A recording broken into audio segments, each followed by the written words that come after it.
નમસ્કાર, આપ જોઈ રહ્યા છો પ્રકોપ ન્યૂઝ। આજે ધર્મ અને સેવા સાથે જોડાયેલ એક ખાસ અહેવાલ।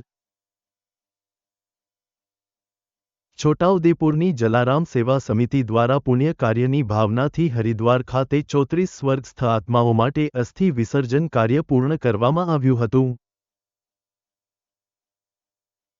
મંગળવારના રોજ પવિત્ર હરકી પૌડી ઘાટ, હરિદ્વાર, ઉત્તરાખંડ ખાતે સાંસદ શ્રી જશુભાઈ રાઠવાની ઉપસ્થિતિમાં ધાર્મિક વિધિઓ અને પૂજન સાથે આ વિસર્જન કાર્ય થયું હતું। સમિતિનો હેતુ એ રહ્યો કે ગરીબ પરિવારોને લાંબી યાત્રા કે ખર્ચનો બોજ ના ઉપાડવો પડે અને તેઓના સ્વજનોને શ્રદ્ધાંજલિથી વિદાય આપવામાં આવે। કાર્યક્રમમાં રાજુભાઈ ઠક્કર, કોમિનભાઈ જાની, પ્રતિકભાઈ ડબગર, નૈમેશભાઈ ઠક્કર, આર્યન ઠક્કર સહિત સમિતિના અન્ય સભ્યોએ ઉપસ્થિત રહી સેવાકીય સહભાગીદારી આપી હતી।